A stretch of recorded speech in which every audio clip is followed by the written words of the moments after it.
चला आता सकाळ कामाला सुरुवात करते. अंगण झाडून किती पहिल्यांदा.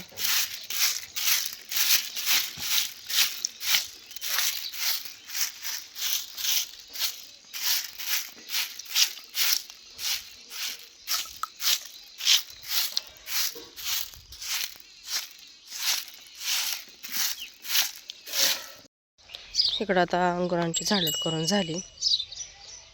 जरा लांब लांब बांधली ती, जवळजवळ बांधले की टक्कर खेळते ती. त्यांना वैरण टाकून घेते.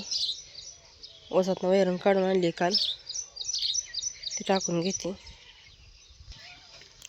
काल दुपारीच ओसातनं गवत काढून आणले. एक गटूळ टाकलं होतं रात्री आणि एक गटूळ सकाळसर ठेवलं होतं, पण हे झाकून ठेवलं होतं. पावसामुळं भिजतं, वर झालं परत खात नाही ती, त्यामुळे झाकून ठेवलं होतं. शाळा पण ओरडते ते, शाळांना पण टाकून घेते आणि गुरांना पण घेते टाकून. आता वैरण टाकून घेतले गुरांना. आता पोरांना आंघोळी घालून पोरांचं आवरून घेते. रोज काय त्यांची ते आवरते ती, पण आज त्यांच्या शाळेमध्ये दिंडीचा कार्यक्रम आहे, त्यामुळे त्यांना आज मस्तपैकी असं छोटे वारकरी बनवायचे. तर आता आवरून घेते पोरांचं. इकडं आता पोरं मस्त अशी सगळी तयार झाली ती.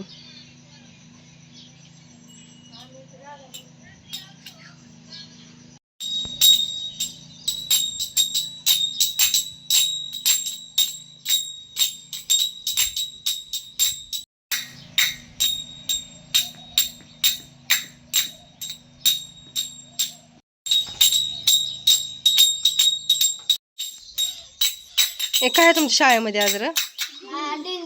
दिंडी. म्हणून एवढं छान आवरले तुम्ही. बर, ह्या दोघांचं आवरून झाले. राधाचं मस्तपैकी आवरून झाले. छान साडी घातली राधानं, तुळस घेतली डोक्यावर घ्यायला. चला आता जेवायचं का? आता कपडे घालूनच पोट भरले. जेवायचे का? काय दाखवायचं? बर चला.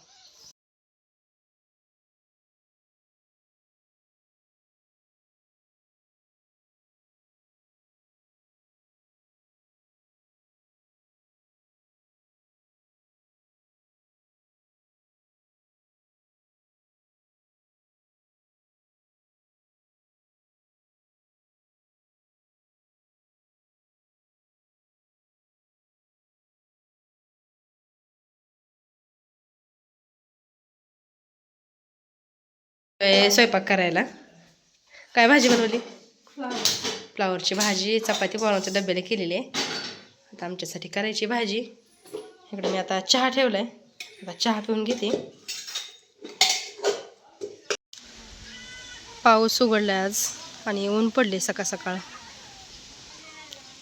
त्यामुळं कपडे आणले पटकन. सकाळ सकाळ म्हणलं कपडे धुवून घ्यावी. कपडे धुवून पटकन वाळत टाकते. दुपारून थोडी काही ना पण चिरचिर येतेच, सकाळ सकाळचं ऊन असतं चांगलं. तर कपडे धुवून घेते सगळी. 6 वाजले त्या, आणि इकडे माझे सगळे कपडे धुवून झाली. गोरं पाणी दावून सावलीला आणून बांधले. इकडं ताईंचे पण घरातले कामं झाले, ते फरशीपासून झाली, भांडे घासून झाले. ते आता दोघीजणी जेवण करून घेतो. जेवणामध्ये आज चपाती, फ्लावरची भाजी, रात्रीचा भात होता ते गरम केला आहे फोडणी देऊन, आणि इकडं दोडक्याची आमटी. तर आता या सगळ्यांनी जेवायला. 11 वाजल्या, जेवणं झाली, आणि आता खाली निघाले ऊसातलं गवत काढून आणायला.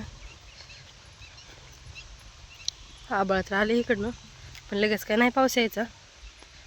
तोपर्यंत गवत काढून ठेवायचं, गाडीवर आणायचं परत. आलो आता इकडं ऊसाकडं.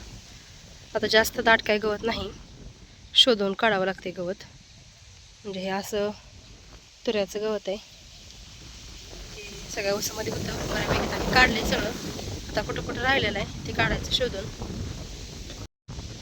12 वाजले आता, आणि गवताचं एक मोठं गठोडं काढून झाले. चला आता निघालोय घरी. आता इथं शेंगा फोडायला बसलोय. उद्या आता आषाढी एकादशी, सगळ्यांचा उपवास, त्यामुळं शेंगदाणं भरपूर लागते. तर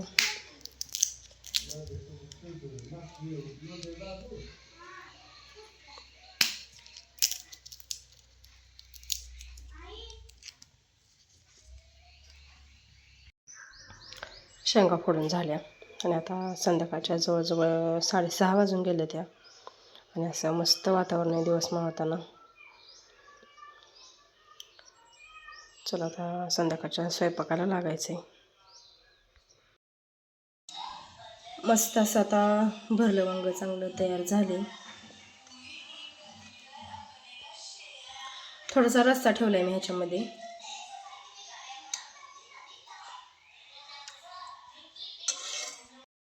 भाजी तर झाली करून, आता कणिक मळून चपात्या करून घेते. आणि आता चपाती करायला लागली.